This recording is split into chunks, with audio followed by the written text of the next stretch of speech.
सोनाली ଯାହା ଅଭିଯୋଗ କରୁଛନ୍ତି ଆପଣ କଣ ଧମକ ଦେଇଥିଲେ କି ଏସିଡ୍ ଫୋପାଡିବା ପାଇଁ ସୋନାଲିଙ୍କ ଉପରେ? କେବେ ଦେଇଥିଲେ ଧମକ? ସେ ଯାହା ଅଭିଯୋଗ କରୁଛନ୍ତି ସ୍ପଷ୍ଟ ପ୍ରମାଣ ଅଛି। କାହା କଥାକୁ ନେଇକି ଯଦି ସିଏ ଆସି ପରିପ୍ରକାଶ କରୁଛନ୍ତି ତାଙ୍କୁ କୁହନ୍ତୁ ଫାଷ୍ଟ ସ୍ପଷ୍ଟ ପ୍ରମାଣ ଦେବେ, ତାପରେ କଥା ହେବା। ଆମେ ଏଇ ବିଷୟରେ ଆଲୋଚନା କରିବା। ଆପଣ ଦ୍ୱିତୀୟ ବିବାହ କରିଥିଲେ କି ଯାହା ସୋନାଲି ଅଭିଯୋଗ କରିଥିଲେ?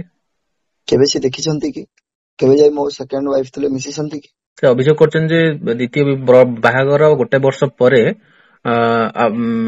ଆପଣ ଦ୍ୱିତୀୟ ବିବାହ କରିଥିଲେ। ଯଦି ମୁଁ ଦ୍ୱିତୀୟ ବିବାହ କରିଥିଲି, ପ୍ରଥମ ବିବାହ ସୋନାଲି କି କରିଥିଲି, ଯଦି ଦ୍ୱିତୀୟ ବିବାହ ଅନ୍ୟ କାହାକୁ କଲି, ସୋନାଲି କୋଉଠି ଶୋଇଥିଲେ? ଆଇନ ସହାୟତା କାହିଁକି ନେଲେନି? ଆପଣ ଅନ୍ୟ ଲୋକ ପାଇଁ ତାଙ୍କୁ ମାରଧର କରୁଥିଲେ କି? ଚାନ୍ସ ତ ନାହିଁ, ଅନ୍ୟ ଲୋକ ପାଇଁ କାହିଁ ମାରଧର କରିବି? କେବେ ଆପଣଙ୍କ ଲଭ୍ ମ୍ୟାରେଜ ହେଇଥିଲା? 2013 ରେ। ଆପଣ ଯାତ୍ରାପାର୍ଟିକୁ ସୋନାଲିକୁ ଆଣି ଛାଡିବା ପରେ 12 ବର୍ଷ ପରେ ଗଣମାଧ୍ୟମ ସାମ୍ନାକୁ ଆସିଲେ ଏବଂ ସୋନାଲିଙ୍କ ବିଷୟରେ ଅଭିଯୋଗ କଲେ, କାହିଁକି? ଆଜ୍ଞା ଶୁଣନ୍ତୁ, ଗୋଟେ ବଢିଆ କଥାଟେ ମୁଁ କହୁଛି। 12 ବର୍ଷ କୋଉଠି ଥିଲା?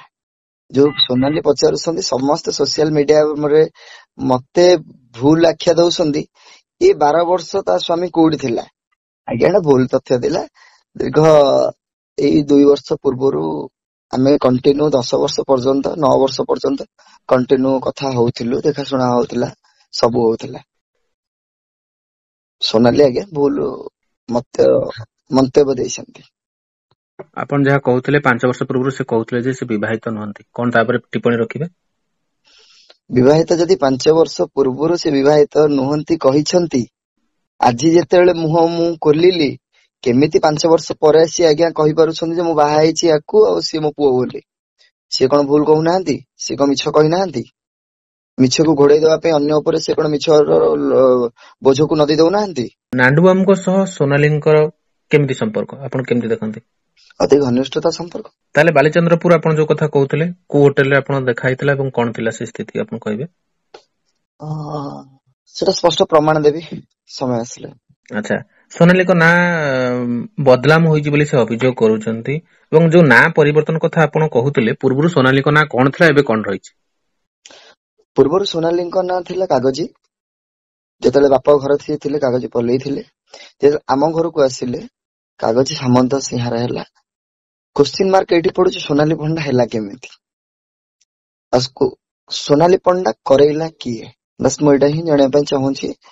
ମୁଁ ଆପଣଙ୍କ ମାଧ୍ୟମରେ ତାଙ୍କୁ ଜଣେଇଦେବା ପାଇଁ ଚାହୁଁଛି ସୋନାଲି ମ୍ୟାଡାମକୁ, ସୋନାଲି ପଣ୍ଡା ହେଲା କେବେ? ଅଭିଯୋଗ ଉଠୁଛି କୌଣସି ମାନସିକ ଭାରସାମ୍ୟ ହରାଇ ସୋନାଲି ଆତ୍ମହତ୍ୟା ଉଦ୍ୟମ ପାଇଁ ଚେଷ୍ଟା କରିଥିଲେ କି ଆଗରୁ? ମୋ ଜାଣତରେ କେବେ ହେଇନି। ଯଦି ଯାତ୍ରା ଇଣ୍ଡଷ୍ଟ୍ରି ଥାଇକି କିଛି ହେଇଥିବ, ତାହେଲେ ସେ 10 ବର୍ଷ ହେଲାଣି ତ ମୋଠୁ ଦୂରେଇ ଯାଇଛନ୍ତି। ତା ଭିତରେ ସେ କଣ କରିଥିବେ ଜାଣିନି। 13 ବର୍ଷ ପୂର୍ବରୁ ବିବାହ ହେଇଥିଲା ଏବଂ ବର୍ତ୍ତମାନ ଆପଣଙ୍କର 10 ବର୍ଷର ପୁଅ। ଏଇ ଯେତେବେଳେ ଜଣେ ମା ଛାଡିକି ଯାଉଛନ୍ତି, ସେ ପୁଅର ମାନସିକ ସ୍ଥିତି ବର୍ତ୍ତମାନ କେମିତି ରହିଛି ଆପଣ କଣ କହିବେ ଏ ନେଇ ଏବଂ କଣ ସମାଧାନ ଚାହୁଁଛନ୍ତି? ବହୁତ ଦୁର୍ବଳତା ରହୁଛି। ସେ ନିଜ ମାକୁ ହିଁ ବହୁତ ଆକୁଳ ବ୍ୟାକୁଳ ହଉଛି, ମାର ସାହାରା ପାଇପାରୁନି। ଆପଣ ତାହେଲେ ଏବେ କଣ ସମାଧାନ ଚାହୁଁଛନ୍ତି? କଣ ଦୋଷ ତ୍ରୁଟି ରହିଲା ଆପଣଙ୍କ ତରଫରୁ ଆପଣ ଅନୁଭବ କରୁଛନ୍ତି, ଯୋଉଥିପାଇଁ ମୁଁ ବାଧ୍ୟ ହେଇକି ବିଳମ୍ବରେ ଯୋଉ କଥା କହୁଛନ୍ତି ମୁଁ ଗଣମାଧ୍ୟମ ସାମ୍ନାକୁ ଆସିଲି? ଜୀବନରେ ସବୁଠୁ ବହୁତ ବଡ ଭୁଲ କରିଦେଲି। ମୁଁ ଯାତ୍ରାପାର୍ଟିରେ ତାକୁ ଏଣ୍ଟ୍ରି କରିବାଟା ମୋର ବଡ ଭୁଲ ହେଇଗଲା। ମୋ ଶାଗ ପଖାଳରେ ମୋ ଜୀବନ ବିତୁଥିଲା। ନା ମୁଁ ଲୋଭ କରିଥିଲି ମୁଁ ତାର ଟଙ୍କାର, ସେ ଯାତ୍ରାପାର୍ଟିରେ ଏତେ ବଡ ଆର୍ଟିଷ୍ଟ ହବଟା ଟଙ୍କାକୁ ଲୋଭ କରିଥିଲି ନା ଧନକୁ ଲୋଭ କରିଥିଲି? ବାସ୍ କେବେ ବି ସେମିତି ମୁଁ ଚାହିଁନଥିଲି। କିନ୍ତୁ ଗୋଟେ ସୁଖ ଜୀବନ ଆମ 2 ଜଣଙ୍କ ଭିତରେ ବହୁତ ଚାଲିଥିଲା। କିନ୍ତୁ ଗୋଟେ ସୁଖର ସମୟରେ ଜଣେ ଆସି ଦୁଃଖର ସାଜିବ ବୋଲି କେବେ ଭାବି ନଥିଲି। ଆଉ ଯଦି ବି ଯାହା ଘଟୁଛି ତାର ମୁଖ୍ୟ କାରଣ ହଉଛି ନାଣ୍ଡୁ ବାବୁ, ଯେ ଯାତ୍ରା ପ୍ରଯୋଜକ। ଆଜ୍ଞା, ଆପଣଙ୍କୁ ଗଣମାଧ୍ୟମ ସାମ୍ନାକୁ ଆସିବା ପୂର୍ବରୁ କୌଣସି ଦଳଗତ ଚାପ କି କୌଣସି ମାନେ ଯୋଉମାନେ ବାହୁବଳ ବା କୌଣସି ଚାପର ବଶବର୍ତ୍ତୀ ଆପଣ ଗଣମାଧ୍ୟମ ସାମ୍ନାକୁ ଆସୁନଥିଲେ କି? ପୂର୍ବରୁ ପକେଇ ଦେଇଥିଲେ, ସେଥିପାଇଁ ମୁଁ ସୋସିଆଲ ମିଡିଆକୁ ଆସୁନଥିଲି। କି ପୂର୍ବରୁ ପଡିଥିଲା, ଯେତେବେଳେ ବିଜେଡିର ସାମ୍ରାଜ୍ୟ ଚାଲିଥିଲା ସେବେ ପଡିଥିଲା। ମତେ ସେ ଧମକଉଥିଲେ, ନାଣ୍ଡୁ ବାବୁ ଯେ ଧମକଉଥିଲେ, ମୋ ପଛରେ ବିଜେଡିର ଛତ୍ର ଛାୟା ତଳେ ମୁଁ ରହୁଛି, ବହୁତ ବଡ ବଡ ନେତା ଅଛନ୍ତି, ମୁଁ ଯୋଉଠି ଚାହିଁବି ତତେ, ତୋ ପୁଅକୁ, ତୋ ଫ୍ୟାମିଲି କି ବର୍ବାଦ କରିଦେବି, ମାରିଦେବି, ଇଏ କରିଦେବି, ସେ କରିବି। ଆଜି ଆଜ୍ଞା ସେ ସମୟ ଚାଲି ଯାଇଛି। କୋଉଠି ନା କୋଉଠି ସରକାରର ପରିବର୍ତ୍ତନ ଆସିଛି। ତାପରେ ମୁଁ ମତେ ଭାବୁଛି ନିର୍ଯାତିତ ହଉଥିବା ପୁରୁଷ ମାନଙ୍କୁ ନ୍ୟାୟ ମିଳିବ, ଏତିକି ମୋ ଭରସା ଅଛି। 5 ବର୍ଷ ଆଜ୍ଞା 5 ବର୍ଷ ପୂର୍ବେ ସୋନାଲି ଯେତେବେଳେ ଅଭିଯୋଗ କଲେ ଯେ ମୁଁ ବିବାହିତ ନୁହେଁ, ସେତେବେଳେ ଆପଣ ଆସିଲେନି କାହିଁକି ସୋସିଆଲ ମିଡିଆ? ଆପଣଙ୍କ ଉପରେ ଚାପ ଥିଲା କି? ନିଶ୍ଚିତ। କଣ ଚାପ ଥିଲା? କିଏ ଚାପ ପକଉଥିଲେ? ମୁଁ ଯୋଉଠି ଯାଇକି ଶୁଣାଣି କରେଇବି, ଯେ ଆଇନର ସହାୟତା ନେବି, ସେଠି ମୋର ଲିଖିତ ଅଭିଯୋଗକୁ ଗ୍ରହଣୀୟ କରାଯିବ ନାହିଁ ବୋଲି ମୁଁ ନିଜକୁ ଦୂରେଇ ଯାଇଥିଲି। ସୋନାଲି ନିଜେ ବି ମତେ କହିଥିଲେ ଯେ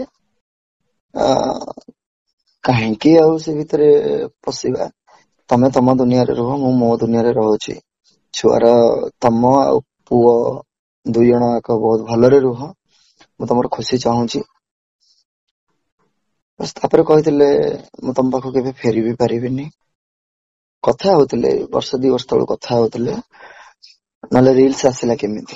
ଆପଣ କୋଉ ସମୟରେ, ଆମର କୋଉ ବର୍ଷ ତାଙ୍କୁ ନେଇ ସୋନାଲିଙ୍କୁ ଯାତ୍ରା ପାର୍ଟିରେ ଛାଡିଲେ ଏବଂ ସେଇ ଯାତ୍ରା ପାର୍ଟି ଛାଡିବାର ଆପଣ ଯୋଉ କହୁଛନ୍ତି ଦୀର୍ଘ 9 ବର୍ଷ ଯେ ଆପଣ ଯୋଗାଯୋଗରେ ଥିଲେ, ସେ ବିଷୟରେ କଣ କହିବେ? ଆଜ୍ଞା, ସୋସିଆଲ ମିଡିଆ ମାଧ୍ୟମରେ ମୁଁ ସାରା ସମାଜକୁ ଜଣାଉଛି। ଆପଣ ମାନେ ଯୋଉ କହୁଛନ୍ତି 12 ବର୍ଷ ହେଲାଣି ଯାଇଥିଲ କୁଆଡେ, ଆପଣ ଟିକେ 2 ବର୍ଷ ପୂର୍ବକୁ ଯାଆନ୍ତୁ। ସେ ମୋ ସାଥିରେ ଇନଷ୍ଟା କରିଥିଲେ, ରିଲ୍ସ କରିଥିଲେ, ମୋ ପୁଅ ସାଥିରେ ରିଲ୍ସ କରିଥିଲେ, ମୋ ସାଥିରେ ଦେଖା ହେଇଥିଲେ, କଣ୍ଟିନ୍ୟୁ ମୋ ସାଥିରେ କଥା ବି ହଉଥିଲେ। ଯାତ୍ରାରେ କଣ ହଉଛି କଣ ନାହିଁ, ତାଙ୍କୁ ମାନସିକ ଚାପ ଦୁର୍ବଳତା କରାଯାଉଛି, ସେ ବିଷୟରେ ବି ମତେ କହିଥିଲେ। ଆଜ୍ଞା, ଜଣଙ୍କ ନ୍ୟାୟକୁ ନେଇକି ବିଚାର କରନ୍ତୁ ନାହିଁ, 2 ଜଣଙ୍କୁ ନେଇକି ବିଚାର କରନ୍ତୁ। ଯଦି ପୂର୍ବରୁ ଜଣେ କହିପାରୁଥିଲେ ଯେ ମୋର ସ୍ୱାମୀ ନାହିଁ, ପିଲା ନାହିଁ ବୋଲି, ଆଜି କେମିତି ମୁଁ ମିଡିଆ ସାମ୍ନାକୁ ଆସିଲି କି ସମାଜ ଆଗକୁ ଆସିଲି ବୋଲି କେମିତି ସିଏ ପରିପ୍ରକାଶ କରୁଛନ୍ତି ଯେ ନାଇଁ ମୁଁ ସିଏ ମୋ ସ୍ୱାମୀ, ସିଏ ମୋ ଛୁଆ ବୋଲି? ତାହେଲେ କାହିଁକି ଏ କଥା ସେ ମିଛ ନ କହୁଥିବେ?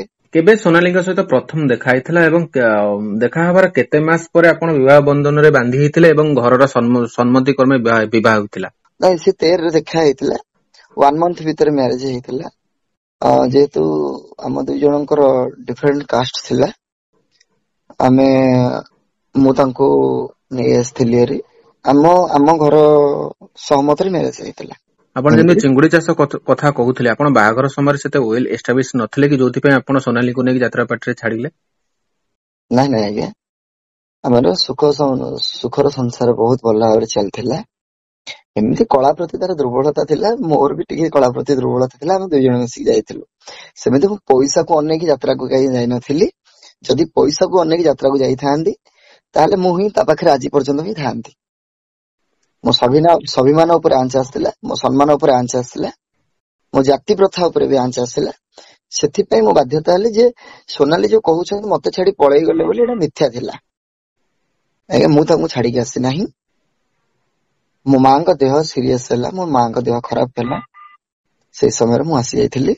ତାପରେ ମୋ ମାଙ୍କ ଡେଥ ହେଲା ପରେ ଆମେ ତାଙ୍କୁ ଇନଫର୍ମେସନ କରିଥିଲୁ, ସେ ସେଟାକୁ ଗ୍ରହଣୀୟ ଭାବରେ ନେଇନଥିଲେ। ତାହେଲେ ଆପଣଙ୍କର ମାଙ୍କ ଡେଥ ସମୟରେ ଜଣେଇଲେ, ସେ କଣ ପାଇଁ ଆସିଲେନି, ଯୋଗ ଦେଲେନି? ଆପଣଙ୍କର 10 ଦିନ ଯୋଉ ଥାଏ କାର୍ଯ୍ୟକ୍ରମ, 10-11 ଦିନର ଯୋଉ ଶୁଦ୍ଧି କ୍ରିୟା ଥାଏ, କାହିଁକି ଆସିଲେନି? ଆସିଲେନି ବୋଲି ତାଙ୍କୁ ଚାପ କରାଯାଉଥିଲା, ସେ ଜାତିରେ ଛୋଟ, କାହିଁକି ଯିବୁ, ତୁ ସେଠିକି ଯାଆନି, ଆଉ ତୁ ଗୋଟେ ଲେବୁଲ ହିରୋଇନ ହେଇଗଲୁଣି, ଇଏ ହେଲୁଣି। ଏକଥା ବି ମତେ ନାଣ୍ଡୁ ବାବୁ କହିଛନ୍ତି। କୌଣସି ପ୍ରମାଣ ଆପଣଙ୍କ ପାଖରେ ରହିଛି? ପ୍ରମାଣ ଆଜ୍ଞା, 10 ବର୍ଷ ଭିତରେ ଆଜିକା ଡେଟରେ ତ ସୋସିଆଲ ମିଡିଆକୁ ସମସ୍ତେ ଇମ୍ପୋର୍ଟାଣ୍ଟ ଦେଲେ। ସେ ସମୟରେ ଆଜ୍ଞା କି ଇମ୍ପୋର୍ଟାଣ୍ଟ ଦେଇଥିଲେ? ମୋବାଇଲ ଚେଞ୍ଜ ହଉଛି, ସେମିତି କିଛି ନାହିଁ ପ୍ରମାଣ। କିନ୍ତୁ ପ୍ରମାଣ ଏହା ଦେଇପାରୁଛି ଯେ 2 ବର୍ଷ ପୂର୍ବରୁ ସୋନାଲି ମୋ ସାଥିରେ ରିଲ୍ସ କରିଛନ୍ତି, ମୋ ସାଥିରେ କଥା ହେଇଛନ୍ତି, ସବୁ ହେଇଛନ୍ତି। କିନ୍ତୁ ସେ ଯୋଉ କାହା କଥା ପ୍ରଲୋଭନରେ ପଡିକି ଯୋଉ ମିଥ୍ୟା କହୁଛନ୍ତି, ଆଜ୍ଞା ମିଛ ତ ସତ ତ କେବେ ଲୁଚି ରହେନି, ନିଶ୍ଚିତ ଦିନେ ନା ଦିନେ ବାହାରିବ। ତାହେଲେ ପୁଅର ମାନସିକ ସ୍ଥିତିକୁ ଲକ୍ଷ୍ୟ କରି ଆପଣ ଆଇନର ଆଶ୍ରୟ ନେବେ କି? 100% ଆଜ୍ଞା। ମୋ ନିଜ ପାଇଁ ମଧ୍ୟ ମୁଁ ଆଇନର ଆଶ୍ରୟ ନ ନେଇପାରେ, ଛୁଆଟା ପାଇଁ ତ ନେବି ନା। ଆମ 2 ଜଣଙ୍କ ଭିତରେ ଛୋଟ ଛୁଆଟିଏ, ନିଷ୍ଠାପର ଛୁଆଟିଏ, ଦୁନିଆ ଦେଖି ନାହିଁ, ଦୁନିଆକୁ ଜାଣି ନାହିଁ। ଆମ 2 ଜଣଙ୍କ ପାଇଁ ଆଜି ସିଏ ବହୁତ ହତଭାଗା ହେଇଯାଇଛି। ଦୟାକରି ସୋନାଲି ମ୍ୟାଡାମ, ଆପଣଙ୍କୁ ରିକ୍ୱେଷ୍ଟ କରାଯାଉଛି, ତାର ସମାଧାନ ଆପଣ କରନ୍ତୁ। ଆପଣ ଯାହାବି କହିବେ ମୁଁ ସେଥିରେ ଏକମତ ଦେବି କି ସମର୍ଥନ କରିବି। ଡିଭୋର୍ସ ଫାଇଲ ଯଦି ଆପଣ ଆପ୍ଲାଏ କରୁଛନ୍ତି ତାହେଲେ କରନ୍ତୁ। ଯଦି ଆପଣ ବିଚାରାଧୀନକୁ ଯାଆନ୍ତୁ, ନିଜ ହୃଦୟ ସ୍ପର୍ଶରୁ ଗୋଟେ ବିଚାର କରନ୍ତୁ। ଆପଣଙ୍କ ପରି ବି ଏମିତି ଓଡିଶାରେ ନାହିଁ, ସାରା ଭାରତ ବର୍ଷ ନାହିଁ, ସାରା ପୃଥିବୀ ପୃଷ୍ଠରେ ବି ପ୍ରତ୍ୟେକ ମା କଷ୍ଟ ପାଉଛନ୍ତି ଆପଣଙ୍କର ଏଇ ବୟାନ ପାଇଁ। ଗୋଟେ ମା ଠାରୁ ଗୋଟେ ଛୁଆଟାକୁ ଅଲଗା କରିବା ଏଟା ଯଥାର୍ଥ ନୁହେଁ। ସମାଜ ପାଇଁ ଗୋଟେ କଳଙ୍କିତ, ସମାଜ ପାଇଁ ଗୋଟେ ନିନ୍ଦନୀୟ। ଦୟାକରି ଆପଣ ହୃଦୟ ସ୍ପଷ୍ଟ ବିଚାର କରନ୍ତୁ, ଛୁଆଟାକୁ ଆପଣେଇ ନିଅନ୍ତୁ।